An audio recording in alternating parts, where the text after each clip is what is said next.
오늘은 고린도후서 3장 12절에서 18절까지의 말씀으로 그리스도의 형상으로 변화라고 하는 제목을 가지고 하나님의 말씀을 함께 나누도록 하겠습니다. 먼저 조금 얘기를 드리면 금년 2월 달에 며칠 전에 저와 제 아내가 결혼 30주년이 되었습니다. 박수를 치셔야 되는데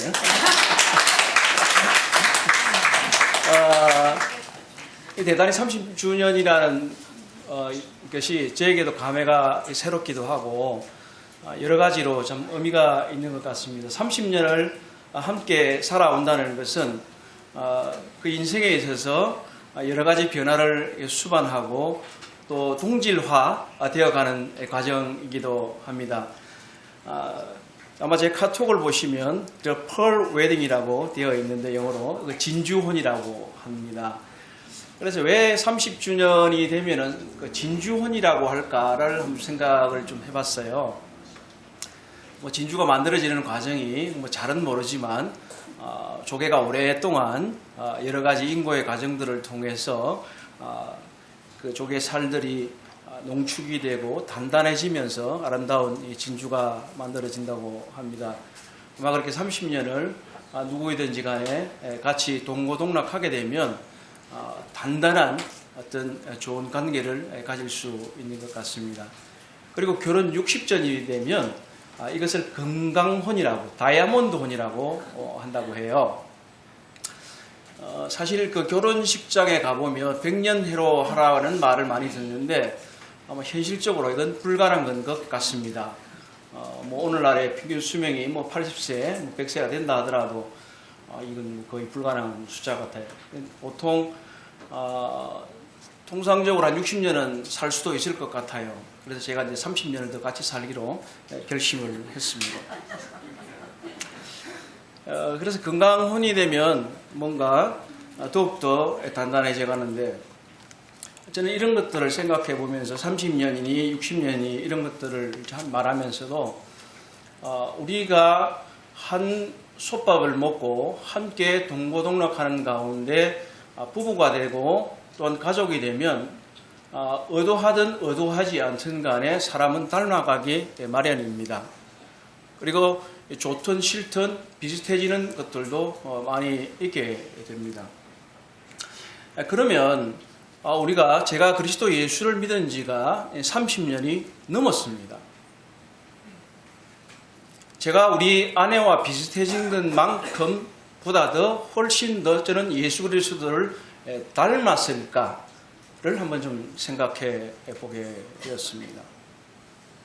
정말 제가 예수 그리스도와 보낸 시간이 제 아내와 보낸 시간보다도 많을까 하는 것들을 좀 생각해 보게 된 것입니다. 우리들의 삶의 목표가 이와 같이 그리스도 형상을 닮아가는 것이야만이 우리들의 온전한 삶이 이제 이루어진다고 저는 생각이 되어집니다. 요즘에 이제 코로나 바이러스 때문에 많은 분들이 이렇게 마스크를 쓰고 다닙니다. 저도 이제 마스크를 사려고 하는데 아예 마스크가 없어요. 그래서 어떤 형제님께서 카톡방에 마스크를 쓰고 다니라 그래서 저는 마스크가 없다고 그러니까 면 마스크도 쓰면 된다 이렇게 하는데 우리의 육신의 건강을 생각해서 우리는 마스크도 쓰고 사람들의 접촉도 회피하고 이렇게 합니다. 이러한 시기에 우리의 육신의 건강을 생각할 뿐만 아니라 우리의 영적인 건강을 좀 더 생각해 봐야 되지 않을까 하는 겁니다. 우리가 마스크를 쓰는 것만큼이나 또는 조심하는 것만큼이나 우리의 영적인 건강을 위해서 얼마나 애쓰고 있는가, 수고하고 있는가 한 이런 부분들을 생각해 보았으면 합니다. 오늘 이제 본문으로 정한 말씀은 고린도후서 3장 12절에서 18절에 있는 말씀인데 이것은 그리스도의 형상이라고 하는 중요한 주제를 담고 있습니다.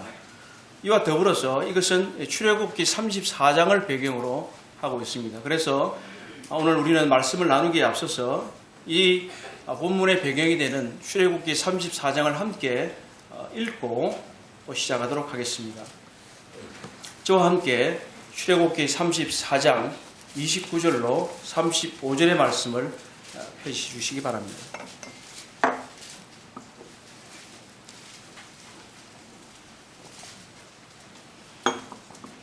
우리가 함께 목소리를 합해서 읽어보도록 하겠습니다. 출애굽기 34장 29절로 35절입니다.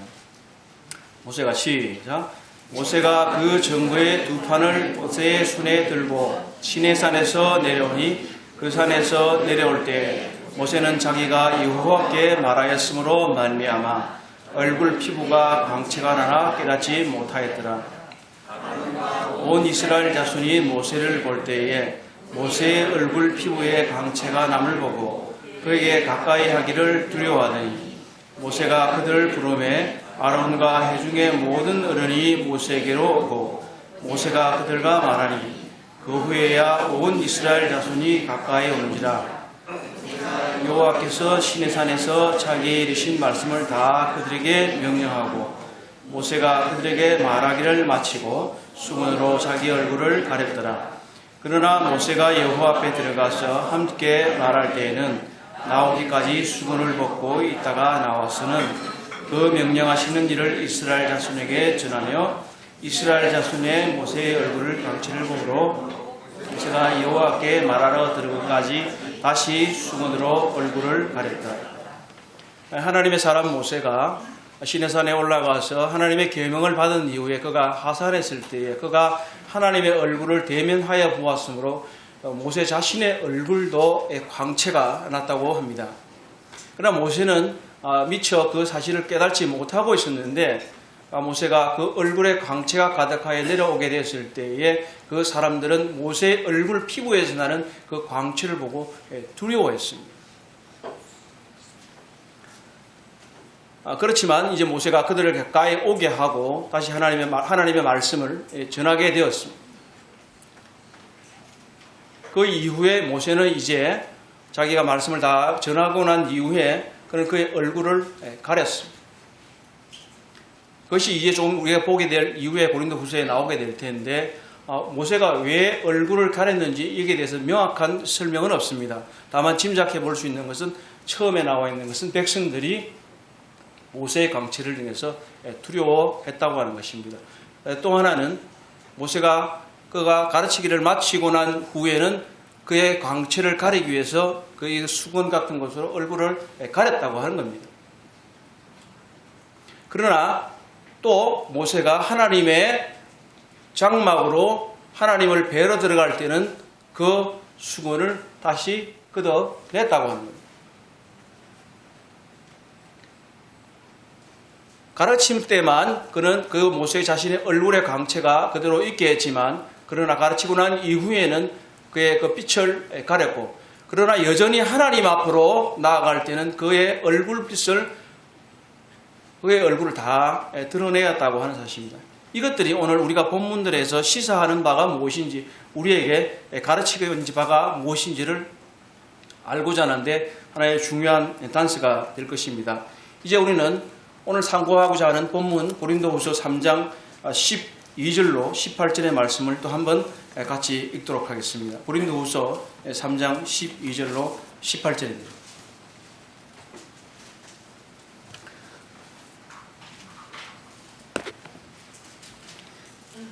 우리가 같이 읽겠습니다. 우리가 시작. 우리가 이 같은 소망이 있으므로 담대히 말하노니 우리는 모세가 이스라엘 자손들에게 장차 없어질 것의 결국을 주목하지 못하게 하려고 수건을 그 얼굴에 쓴 것 같이 아니하노라. 그러나 그들의 마음이 완고하여 오늘날까지도 구약을 읽을 때에 그 수건이 벗겨지지 아니하고 있으니 그 수건은 그리스도 안에서 없어질 것이라. 오늘까지 모세의 글을 읽을 때에 수건이 그 마음을 덮었도다. 그러나 언제든지 주께로 돌아가면 그 수건이 벗겨지리라. 주는 영이시니 주의 영이 계신 곳에는 자유함이 있느니라. 다 수건을 벗은 얼굴로 그를 보는 것 같이 주의 영광을 보며 그와 같은 형상으로 변화하여 영광에서 영광으로 주의 영으로 말미암음이니라. 18절을 잘 기억해 두시기를 바랍니다. 우리가 다 수건을 벗은 얼굴로 거울을 보는 것 같이 주의 영광을 보며 그와 같은 형상으로 변화하여 영광에서 영광에 이르니 곧 주의 영으로 말미암음이니라. 우리의 변화는 바로 하나님의 영광을 감추지 않고 가감없이 잘 드러내야 합니다. 첫 번째 12절로 13절에 나와 있는 말씀을 보게 되면은 이 사도 바울은 말하기를 모세의 사역은 바로 감추는 사역이었습니다.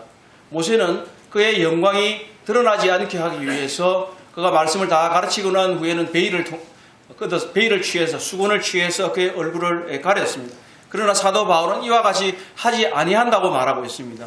사도 바울은 이 앞에 있는 맥락 가운데에서 말하기를 나는 새 언약의 일꾼이다. 새 언약의 일꾼으로서 모든 것을 다 하나님 앞에서 말하고 있다고 하는 사실을 얘기하고 있습니다. 하나님께서 그를 새 언약의 일꾼에 만족되게 새 일꾼의 언약의 일꾼으로서 충분하게 자격을 주셨다고 말씀하고 있습니다. 그렇기 때문에 바울은 이렇게 말합니다. 우리는 이와 같은 소망으로 담대히 말한다. 바울은 말씀하시기를 우리는 소망을 가지고 있다. 우리의 소망은 무엇입니까? 바로 우리의 소망은 그리스도와 같아지는 것이고 그리스도를 만나는 것이고 이 하나님의 나라에 들어가는 것입니다. 이와 같은 소망을 가지고 있기 때문에 결코 가릴 것이 없고 감출 것이 없습니다. 그렇기 때문에 바울은 나는 담대히 말할 수 있다. 거리끼지 않는다. 감추지 않는다라고 말할 수 있습니다. 모세는 이와 같이 이렇게 나와 있는 것처럼 모세는 이스라엘 자손들의 장차 없어질 것에 결국을 주목하지 못하게 하라. 왜 모세가 수건을 취해서 그 얼굴을 가렸는지에서 명확하게 말하고 있지 않다고 말씀을 드렸습니다. 그러나 또 여기서 짐작해 볼 수 있는 것은 뭐냐면 장차 없어질 것에 결국을 주목하지 못하겠다. 결국은 모세의 얼굴에 있는 영광은 없어지는 것입니다. 없어질 것이기 때문에 주목하지 말아야 하는 거예요. 그것을 계속해서 주목하고 있다고 할 것 같으면 그것은 정말로 알아야 될 것들, 정말로 주목해야 될 것들을 주목하지 못하고 있기 때문입니다. 여기서 결국이라고 하는 단어는 두 가지 의미를 갖고 있는 하나는 마침 또는 끝이라는 것이고 또 하나는 목적이라는 뜻도 가지고 있습니다. 바로 바울은 이와 같은 자신의 설명들을 통해서 바로 모세가 그의 얼굴을 가린 것은 어떠한 목적이 있다는 것을 말하고 있고 또 이것은 없어질 것이라고 하는 것에 대한 설명을 담고 있습니다. 또 하나 짐작할 수 있는 것은 13절에 나와 있는 대로 14절에 나와 있는 대로 그들의 마음이 완악했다. 바로 이스라엘 백성들이 하나님의 이 언약을 받기에 부적합한 사람들이었기 때문에 계속해서 그들이 하나님 영광 가운데 거하지 못했던 것입니다. 그러나 바울은 모세가 하던 것처럼 그 얼굴의 영광을 가리는 것처럼 하지 아니하고 이 사도 바울은 온전히 이 하나님의 영광을 드러낸다고 하는 사실입니다. 자, 우리가 이와 같이 우리 자신의 영광을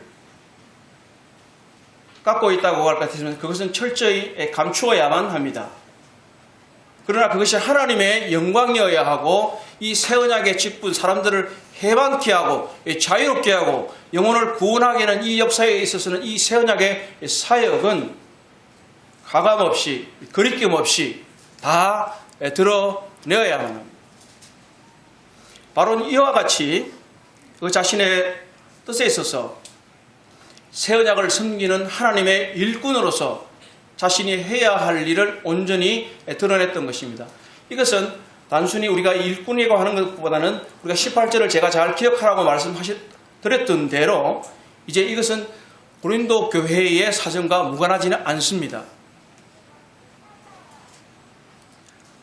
모세의 경우에서 그것을 다 드러내지 않았지만 이제 사도 바울은 이 고린도 교회가 도덕적으로나 은사적으로나 여러 가지 문제를 드러냈기 때문에 사도 바울은 이것들 가운데서 이제는 이 새 언약의 사역은 바로 이 복음 가운데서 온전히 모든 것이 다 드러내고 그리스도 예수의 형상으로 너희가 다 변화되기를 내가 거리낌 없이 말하겠다고 하는 담대히 말할 수 있다고 하는 뜻입니다. 오늘날 많은 분들이 교회의 타락을 얘기하고 사회의 타락을 얘기합니다. 그러나 자신의 타락은 얘기하지 않습니다. 우리들 가운데에서 우리는 안전한가, 나는 안전한가 라고 생각해 보았을 때에 이 새 언약에 일꾼된 바울이 말하는 것처럼 우리들의 사역은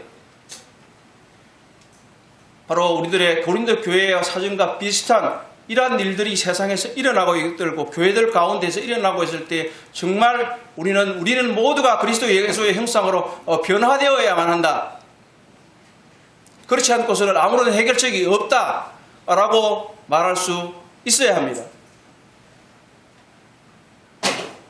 우리는 대체로 오늘날 상대주의 또는 보편주의라고 하는 그런 이념들 가운데서 살고 있습니다. 너도 옳고 나도 옳다라고 말하고 있기 때문에, 그리고 어떤 경우는 모든 길은 하나로 통하기 때문에 이 종교도 옳고 저 종교도 옳다라고 말하고 있기 때문에 우리는 말하기를 꺼려하고 있습니다. 교회 가운데에서도 이런 불의가 일어나고 부도덕이 일어날 때에도 그것을 우리는 참아야 한다라고 생각합니다.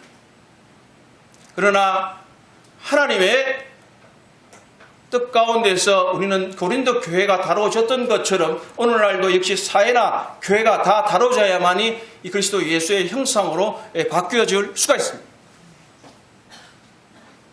그렇지 않고 그것을 늘 감내하게만 한다고 할 것 같으면 언젠가는, 오늘날은 우리가 지금 핍박이 무서워서가 아니라 전염병이 무서워서 예배를 드리지 못하는 시대가 오고 있습니다. 오늘날 이 명령이 너희들 핍박 때문에 모이지 못하는 것이 아니라 전염병 때문에 교회 집회를 폐쇄하라고 말했을 때 어떻게 말할 수 있겠습니까?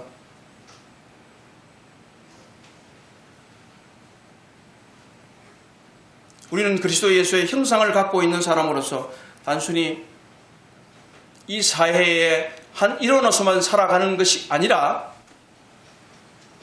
그리스도의 형상의 변화를 모든 사람들이 우리들 가운데서 목격하게 하여야만 합니다. 모세는 단순히 하나님의 영광이 그의 얼굴에 반사되었기 때문에 빛이 났지만 우리에게는 그리스도 예수가 우리 가운데 있기 때문에 그리스도 예수의 광채가 우리를 통해서 비쳐 나가게 해야 합니다. 우리는 반사하는 것이 아니라 우리들 가운데 있는 그리스도 예수의 빛이, 그 광채가 환히 비추게 할 우리의 책임이 우리들에게 있는 것입니다. 사랑하는 형제 자매님, 사도 바울은 이렇게 말했습니다.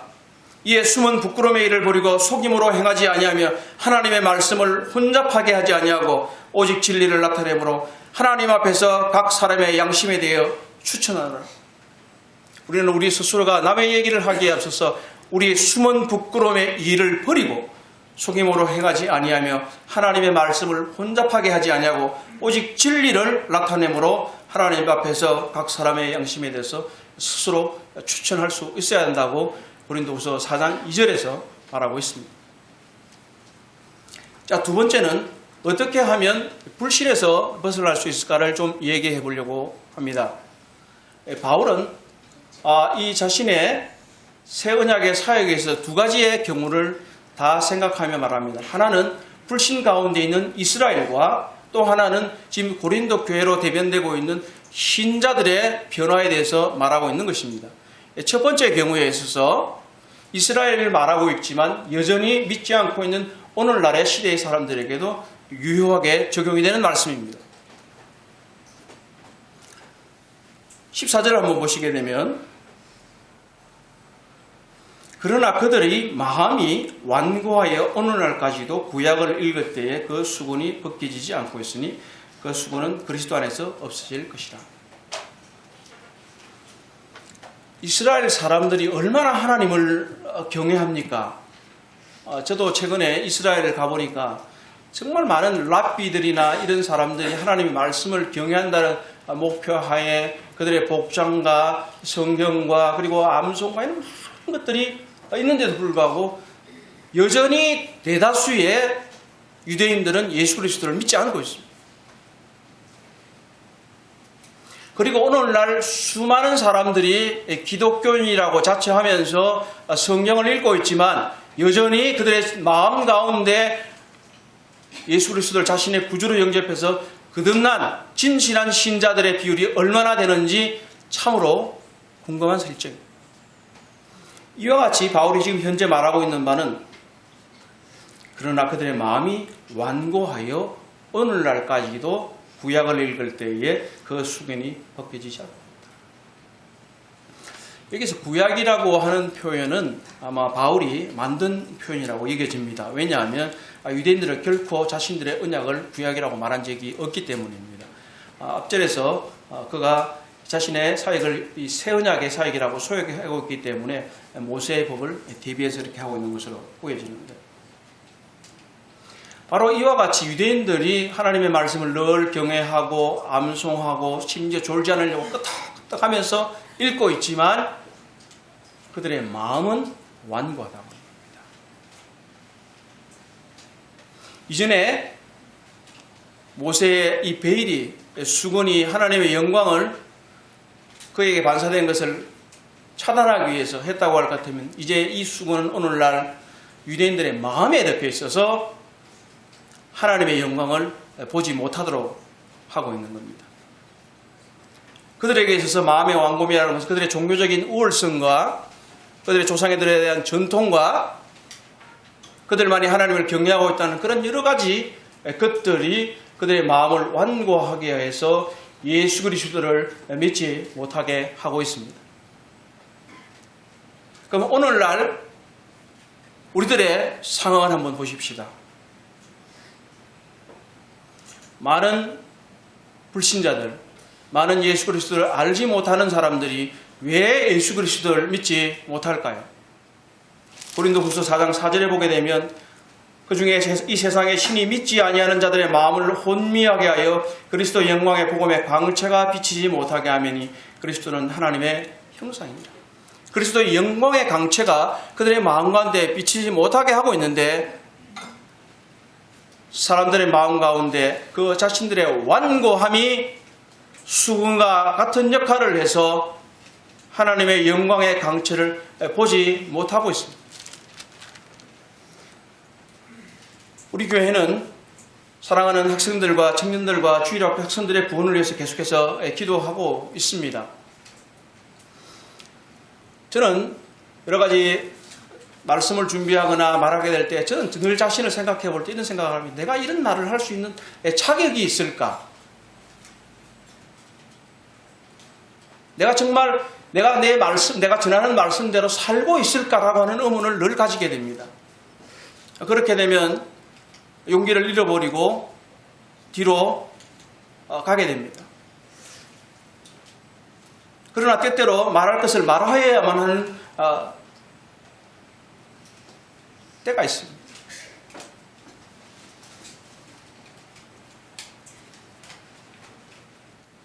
사랑하는 형제자매님,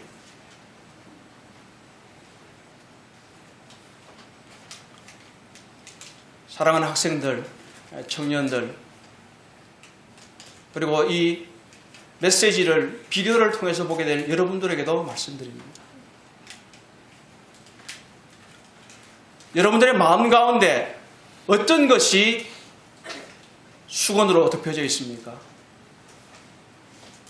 여러분들의 완고함은 무엇입니까? 완악함은 무엇입니까? 제가 알고 있는 어떤 목사님의 자녀는 우리 아버지가 너무 이율배반적이기 때문에 나는 하나님을 믿고 싶지 않다 하는 사람이 있었습니다. 이건 제 실제 개인적인 경험입니다. 어떤 사람은 가정에서 폭력을 행하는 사람도 있어요. 이건 우리 교회라고 말씀드린 게 아닙니다. 또 어떤 경우는 이 자신이 갖고 있는 야망을 실현하는 것은 모든 것을 이 하나님을 아는 데 있어서 방해가 되고 그것을 한 걸음도 하나님의 영광을 보는 대로 나아가지 못하게 하고 있습니다. 이것이 비단 불신자에게만 또 적용이 된다고 저는 생각하지는 않습니다.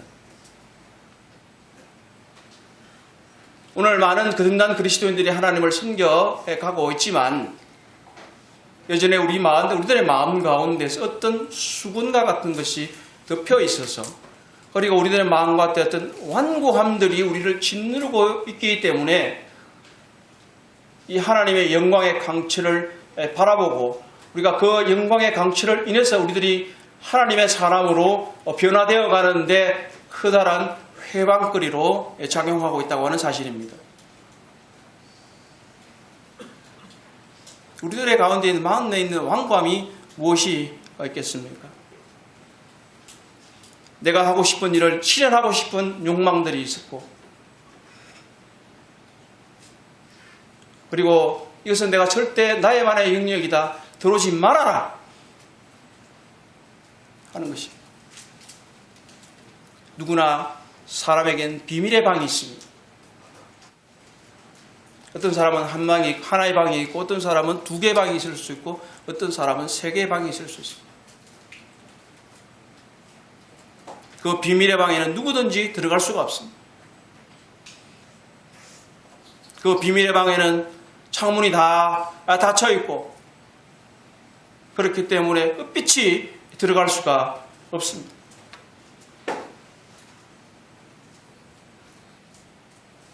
우리는 우리들의 마음의 완고함과 우리들의 마음에 덮여있는 수건들을 제거해야만 하는데, 이것은 우리의 힘만으로 어려울 수 있습니다. 그렇기 때문에 14절 후반절에서 이렇게 말합니다. 그 수건은 그리스도 안에서 없어질 것이라. 그 수건은 그리스도 안에서 없어질 것이라.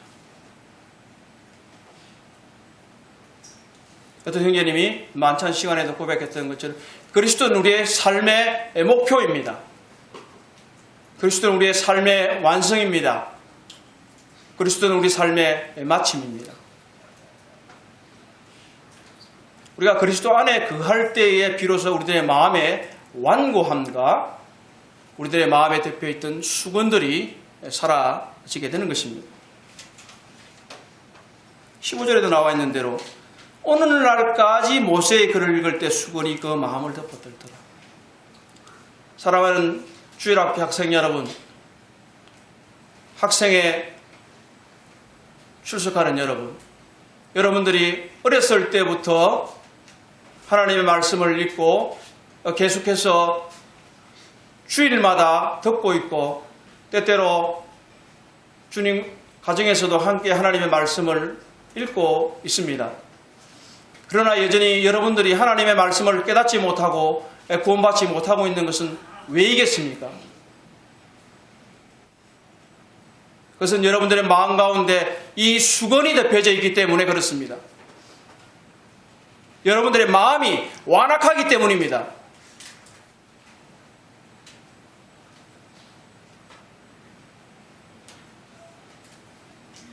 여러분들 마음 가운데 있는 하나님의 영광의 광채, 그리스도의 광채로 나가지 못하게 하고 있는 이 수건은 도대체 무엇입니까? 여러분들의 고집입니까? 여러분들의 목표입니까? 여러분들의 관계입니까? 도대체 무엇이 여러분의 마음의 수건으로 덮여져 있어서 하나님의 영광의 광채를 보지 못하도록 하고 있습니까?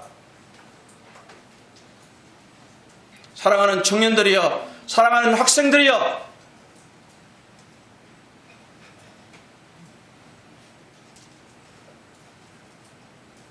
그리고 사랑하는 많은 성도님들이여, 우리들의 삶 가운데에서 우리들의 완악함은 무엇이고 우리들의 마음에 덮여있는 수고는 무엇입니까? 이것은 바로 우리가 그리스도의 형상으로 변화되는 것을 방해할 뿐만 아니라 나아가지 못하게 하는 것입니다. 우리가 이것을 곰곰이 생각해 보아야만 합니다. 16절을 보면 그러나 언제든지 주께로 돌아가면 그 수건이 벗겨지리라. 이것은 출애굽기 34장 34절을 바울이 자유롭게 인용한 것입니다. 34장 34절을 제가 다시 읽어보면 그러나 모세가 여호와 앞에 들어가서 함께 말할 때는 나오기까지 수건을 벗고 있다가, 출애굽기에서는 모세라고 하는 주체가 있고 이 고린도후서에 보면 주어가 없습니다. 그래서 세번역에서는 이것을 사람이 주님께로 돌았으면이라고 하는 사람이라고 하는 주어를 썼습니다. 다시 말하면 누구든지 주님께로 라고 하는 겁니다. 그리고 여기서 여호와 앞에 들어갔다라고 말하고 있는데 출애굽께서는 고린도후서에서는 주께로 돌아가면 이라고 하는 단어를 쓰고 있습니다. 여기서 돌아간다고 하는 표현들은 바로 회심을 뜻하는, 거듭남을 뜻하는 기독교의 오랜 전통적인 표현입니다.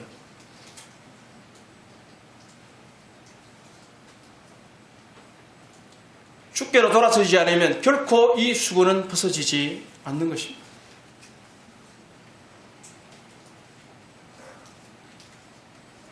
모세는 과거의 일이었지만 이제 지금 여기서 말하고 있는 것은 현재형으로서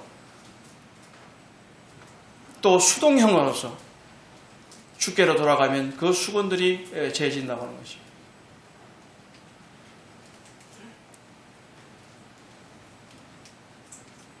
이 수건이 재해지려면 주님을 의뢰할 수밖에 없습니다. 17절 주는 영이시니 주의 영이 계신 곳에는 자유함이 있느니라 하고 말씀하셨습니다.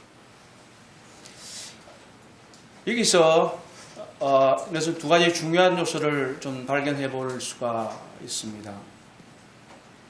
주는 영이시다 하는 말씀입니다.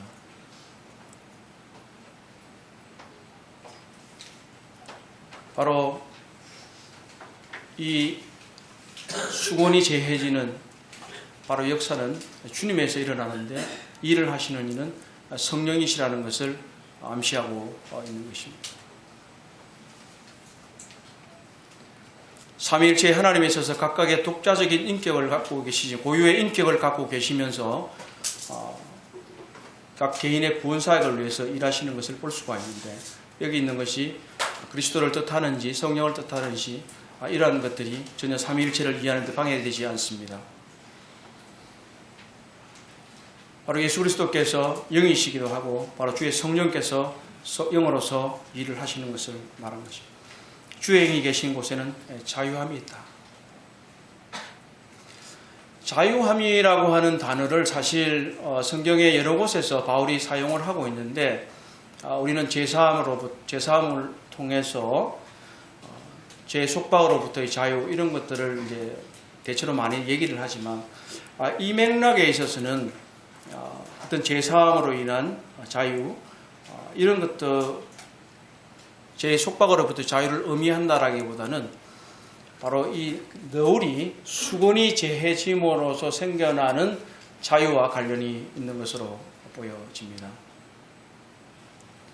너울이 있게 되면 하나님의 영광의 강체를, 저는 너울이라는 표현도 쓰고 수건이라는 표현도 쓰고 있습니다. 가리는 베일이라는 거죠. 무언가 얼굴이 가려져 있으면 자유로운 교제를 방해하지 않습니까?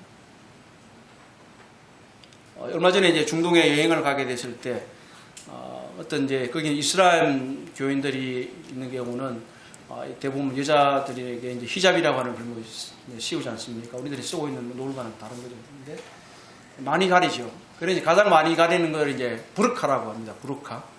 부르카라고 하는 거는 뭐 온몸을 다 가릴 뿐만 아니라 딱 몸에서 나와 있는 데는 어디? 눈밖에 없어. 밥은 어디로 먹죠? 아니, 곤란한 지경이에요, 이게. 그래서 제가 이제 어떤 분이 이제, 식사를 어떻게 하나 이제 궁금해가지고, 곁눈질을 이렇게 보고 있었어요. 봤더니 이렇게 이제, 부르카 이렇게 이만큼 내려와 있어요. 사실은. 요만큼만 내려와 있는 것도 아니고, 이만큼 내려와 있어. 이렇게. 이 여자분이 이렇게 들더라고요. 이렇게 뭐, 이러더라고요. 얼마나 이게 생활이 불편한지 알 수가 없어요. 이와 같이 우리들의 얼굴에 무언가 가려져 있으면 우리의 자유로운 교제를 방해하고 주님께 나아가지 못할 뿐만 아니라 주님의 영광의 강체가 지지 못합니다. 바로 여기서의 자유는 바로 그런 것입니다. 주의 영이 계신 곳에는 자유함이 있다. 우리는 이 베일이 벗겨진 상태로 우리 주님 앞에 자유롭게 그분께 나갈 수 있는 이 자유를 가지고 있게 되는 것입니다. 주의 영이 계신 곳에는 자유함이 있느니라. 하나님께서는 우리에게 모든 것을 주고자 하시고 그분과 자유롭게 교제하기를 원하십니다. 사랑하는 형제자매님들, 그리고 수많은 청년 학생 여러분, 우리들의 마음 가운데 있는 이 완악함을 제거해버리고 우리들의 마음을 덮고 있는 이 수건이 그리스도 예수께로 가서 없어지게 되어 바로 우리 주 예수 그리스도와 자유롭게 교제하실 수 있게 되기를 기도합니다. 자, 마지막으로 이제 우리의 본론에 왔습니다. 결론이기도 합니다.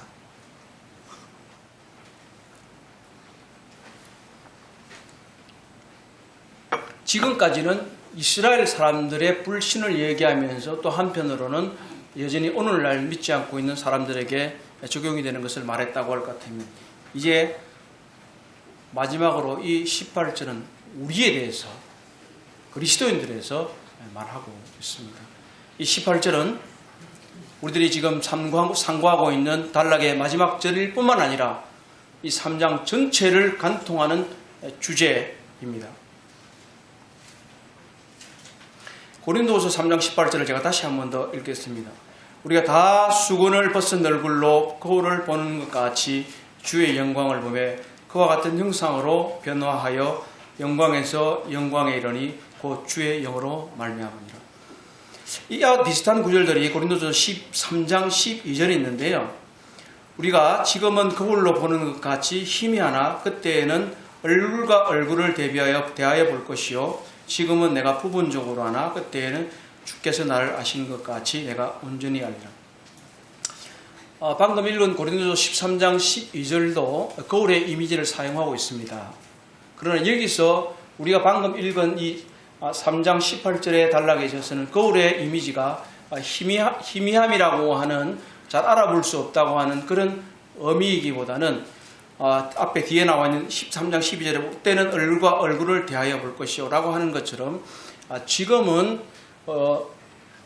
주님을 직접적으로 보는 것이 아니라 간접적으로 본다고 하는 의미로 이 거울의 이미지를 사용을 하고 있습니다. 갖고 있는 의미를 우리가 한 번 더 상고하기에 앞서서 여기 문구들을 통해서 이것이 무엇을 의미하는지를 한 번 더 살펴볼 필요가 있습니다. 우리가 출애굽기 34장을 통해서 모세가 어떻게 행했는지를 잘 보았습니다. 모세가 하나님 앞에 존전 앞에 있을 때는 그가 그 수건을 얼굴에 가렸을까요? 가리지 않았을까요? 가리지 않았습니다. 그리고 와서 말씀을 가르칠 때 이렇게 그대로 빛이 난 상태로 가르쳤습니다. 그리고 그것을 다 하고 난 후에 다시 얼굴을 가렸습니다. 그리고 나서 다시 하나님 앞에 들어갈 때 또 수건을 벗었습니다. 여기서 우리가 말씀드린 대로 우리가 다 수건을 벗은 얼굴로라고 말했습니다. 자, 모세가 하나님 앞에 나아갈 때 수건을 벗고 나갔습니다. 수건을 쓰고 가지 않았어요. 자, 이제 우리가 그리스도를 바라보게 될 때에 우리도 수건을 벗은 얼굴로 나아가게 되는 겁니다. 자, 다시 한번 잘 들어보세요, 제 얘기를. 모세는 하나님의 존전에 나갈 때 수건을 벗은 얼굴로 하나님 앞에 나갔기 때문에 하나님의 영광이 그에게 반사되어서 그의 얼굴에 빛의 광채가 났습니다. 그리스도인들이 우리가 다 수건을 벗은 얼굴로 거울을 보는 것 같이 주의 영광. 자, 우리는 거울을 보는 것 같이 본다고 말씀드리는 것은 제가 간접적이라고 말씀드렸습니다. 그래서 우리가 직접 지금 우리가 하나님 그리스도 예수를 볼 수 없기 때문에 그리스도 영광이 거울에 비춰진 것을 우리가 지금 보는 겁니다. 지금 우리 얼굴을 보는 게 아니에요. 잘 들어보세요, 제 얘기를. 우리 얼굴을 보는 게 아니에요. 그리스도 예수의 영광의 광채가, 그의 형상이 거울에 비춰진 것처럼 우리가 그 거울을 지금 바라보고 있다는 겁니다. 자, 모세가 하나님 앞에 나아갔을 때 하나님의 영광의 광채가 그의 얼굴에 비춰졌을 때 그의 얼굴에 하나님의 영광이 반사되었습니다. 그의 얼굴에 피부가 빛이 나게 되었습니다.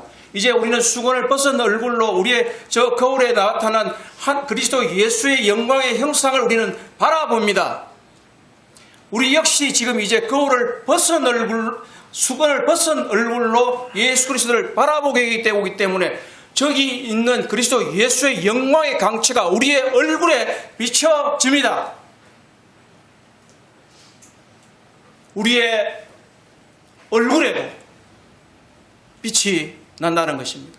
그러나 모세의 영광은 바로 육신적이었다고 할 것 같으면 우리의 영광은 우리의 내면으로부터 나오는 것입니다.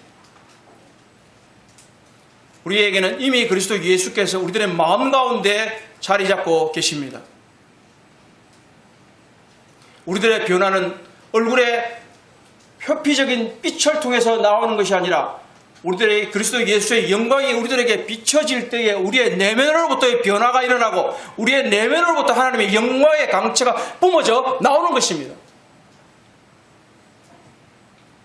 우리가 다 수건을 벗은 얼굴로 수건을 쓰고 나가면 안 돼요. 마음에 이미 수건이 덮여 있는 사람들은 이 영광의 강체가 반사될 수가 없습니다. 우리가 다 수건을 벗은 얼굴로 거울을 보는 것 같이 주의 영광을 보아야 한다는 거예요. 여기서 본다고 하는 단어는 어떤 의미를 가질까요? 그냥 단순히 쳐다본다는 말입니까? 먼 산 쳐다보듯이 바라보는 것입니까? 아, 풍경 좋다라고 바라보는 겁니까? 그렇지 않습니다. 이거는 바로 존재론적 측면입니다. 내 존재와 하나님의 존재가 만나는 것입니다. 우리의 존재가 바로 하나님 앞에 똑바로 서게 됐을 때 우리는 이 하나님의 영광을 바라볼 수 있고 그분의 영광으로 해서 우리의 변화가 일어나고 있는 겁니다. 우리는 우리의 신앙생활을 마치 먼 산 쳐다보듯이 풍경 좋은 데서 바라보듯이 바라보는 것이 아니라 하나님을 바라보게 될 때 우리는 하나님을 직시해야만 하고 하나님의 영광을 우리의 존재를 가지고 그 앞에 엎드러져야만이 우리는 하나님을 만날 수 있고 그 하나님의 영광을 볼 수 있습니다.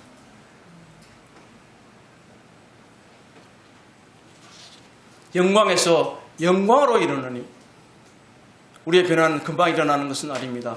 우리가 하나님의 영광을 처음 볼 때 우리가 변화가 일어나기 시작합니다. 그리스도 예수의 영광을 바라보게 될 때 우리 변화가 일어나기 시작합니다. 그리고 우리 그 영광을 계속해서 보게 될 때 그 영광의 끝까지 가게 될 때에 언젠가 온전히 변화가 될 수 있는 날이 오는 것처럼 우리들의 영광에서 영광으로 하나님의 영광을 통해서 계속해서 그 변화를 이루어가는 겁니다. 우리의 바로 이것이 성화입니다. 성화는 우리로부터 만들어지는 것이 아닙니다. 하나님의 영광을 지속적으로 바라보며 그분에게 집중하고 우리의 존재를 그분 앞에 토용하게 될 때에 비로소 우리의 성화가 일어나는 것이지 저절로 내 인격이 수양된다고 하는 것입니다. 우리는 성화를 인격 수양과 혼동해서는 안 됩니다. 우리 아니고도 얼마든지 도덕군자는 이 세상에 많이 있습니다. 믿는 사람들보다 더 훌륭하고 그리고 매너 있고 지각이 있고 친절한 사람들도 더 있습니다. 물론 우리들도 그런 분들도 본받아야겠지만 우리의 인격과 삶의 생명의 변화는 그리스도 예수로부터 말미암는 것이지 우리가 마치 성화를 인격 수양이고 도덕군자가 되는 것처럼 말해서는 안 됩니다. 그분은 하나님의 뜻에 전적으로 순종하고 보시옵소서 내가 하나님의 뜻을 행하러 왔나이다. 우리의 변화는 하나님의 영광을 직시하는 데 있어서 그분의 영광을 우리가 벗은 얼굴로 수건을 벗은 얼굴로 쳐다볼 때 비로소 시작이 되는 것입니다. 우리의 변화는 우리의 주님께 얼마나 순복하느냐에 따라서 이루어질 것입니다. 우리가 여전히 우리의 고집과 완강함을 가지고 그대로 있는 한 우리의 마음에 수건이 덮여 있는 한은 절대 우리의 변화는 일어나지 않습니다. 제가 이런 말씀들을 드린다고 해서 우리 성도님들이 도덕적으로 낮다거나 잘못된 삶을 산다거나 하는 말씀을 드리려는 것이 아닌 것을 잘 아실 겁니다. 우리들의 삶의 목표는 무엇입니까? 바로 그리스도 예수입니다. 그분의 형상을 따라 변화하는 것입니다. 여기서 형상이라는 단어는 헬라어로 에이콘이라고 합니다. 사람들 많이 쓰는 아이콘입니다. 아이콘 아시죠? 인터넷 할 때 보면, 웹서핑 할 때 보면 조그만 거 있잖아요. 그걸 아이콘이라고 그러잖아요. 이 아이콘이라고 하는 것은 바로 어떤 것을 하나의 표시하는, 표상하는 것입니다. 바로 예수는 하나님의 형상이라고 말씀하셨습니다. 그분은 온전한 형상입니다. 하나님을 다 드러내십니다. 창세기에 보게 되면 우리는 하나님의 형상대로 지음을 받았다고 합니다. 이 히브리에서 쓴 단어는 헬라에서도 사실은 그대로 전수되고 있는데, 제가 이스라엘 여행을 갔다가 히브리어 영어 성경을 하나 샀어요. 히브리어 된 신약 성경을 샀다고요. 신약 성경은 다 헬라어로 되어 있잖아요. 그런데 이스라엘 사람들이 자기 나라 말, 우리가 한글 성경을 갖고 있듯이 그 사람들도 히브리 성경을 가지고 있는 거예요. 히브리어 된 신약 성경. 거기 보니까 구약에서 창세기에 쓰여졌던 이 형상이라고 하는 단어나 방금 우리가 읽은 이 그리스도의 형상이라고 쓰여진 이 단어나 같은 단어를 썼더라고요, 이 사람들. 우리는 하나님의 형상대로 지음을 받았다고 합니다. 그러나 타락으로 인해서 우리의 하나님의 형상이 훼손됐습니다. 우리는 우리 가운데 하나님의 형상이 다시 온전히 회복이 되어야 되는데, 그 회복할 수 있는 길은 바로 하나님께서 그 길을 제시하는 것이 그리스도의 형상입니다. 그리스도가 바로 온전히 하나님을 다 드러냈기 때문입니다. 제가 한 번은 이스라엘 여행 갔을 때에 이 마가 다락방이라고 하는 곳을 가게 됐는데, 이 마가 다락방에 이제 뭐 한 두 군데가 있어요. 사실은 전설상 이곳이 맞다 저곳이 맞다 그러는데, 저는 두 군데를 지금 다 가봤는데, 한 군데 가보니까 이 아르메니아라고 하는 것 같아요. 아르메니아 정교회 수녀가 관리를 해요. 거기 갔더니 이제 예수님 아이콘이 있어요. 그러니까 이 아이콘을 이제 성상 또 성화라고도 하는 뜻으로 쓰입니다. 그래서 이제 방금 얘기했던 에이콘, 이제 형상 같은 말이거든요, 모두가. 그러니까 소위 말하면 예수님 초상화가 있다 이거 말이에요, 지금. 그것을 보고 이 수녀님이 한 20-30분을 말씀을 하시는 거예요. 뭔 말씀을 하시냐면, 저 형상을 쳐다보면 병이 납니다. 저 형상을 쳐다보면 문제가 해결된다. 그러면서 또 간증까지 해요. 누가 이거 보고 갔는데 어떻게 됐다 막 얘기를 하면서, 그래 호두 여기 와 있는 사람들 다 한 번씩 보고 가라고 그러더라고. 그래 그분은 기적을 믿는 거예요. 그 아이콘에 대해서, 이 형상에 대해서. 자, 이 아이콘 형상을 바라보는 관점도 여러 가지인 거죠. 그분은 기적이에요. 그러나 우리가 그리스도 형상을 바라보는 것은 우리의 삶의 변화입니다. 그리고 그리스도인답게 살아가는 겁니다.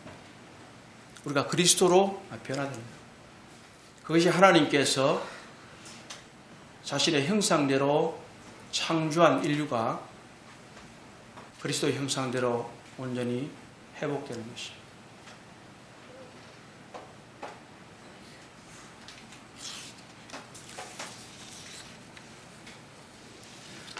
우리들은 많은 경우에 있어서 어떻게 보면 그리스도 예수를 닮아가는 데 있어서 좀 무척 수동적일 수 있습니다. 사실 수동적이어야 되는 것은 맞습니다. 여기서 수동적이라고 하는 의미는 그리스도께서 우리를 변화시켜 가신다고 하는 의미에서 수동적이라고 하는 사실입니다. 그러나 또 다른 수동적인 의미라고 하는 것은 뭐냐면 역할을 하지 않는다고 하는 겁니다.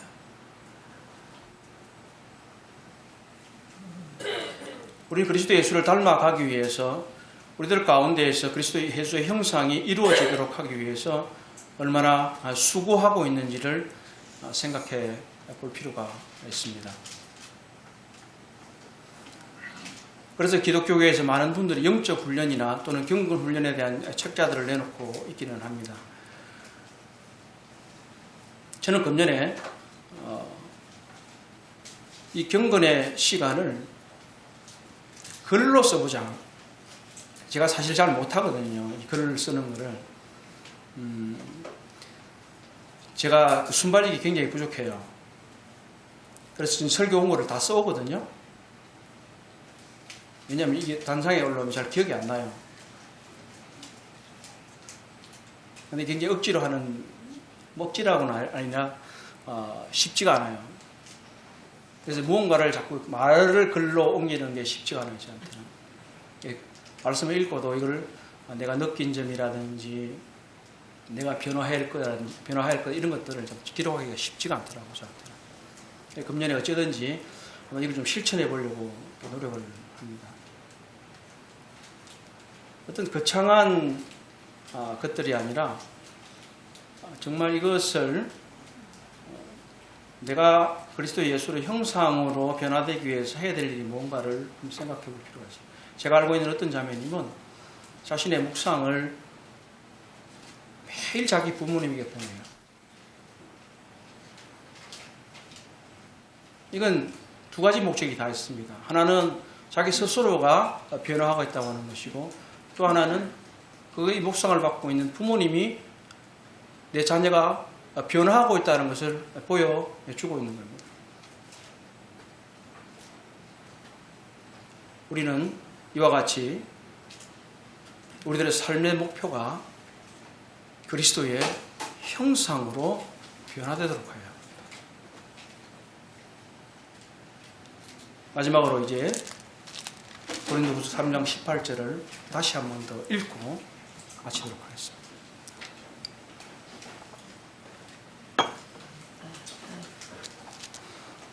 우리가부터 시작. 우리가 다 수건을 벗은 얼굴로 거울을 보는 것 같이 주의 영광을 보매 그와 같은 형상으로 변화하여 영광에서 영광에 이르니 곧 주의 영으로 말미암습니다. 기도하시겠습니다.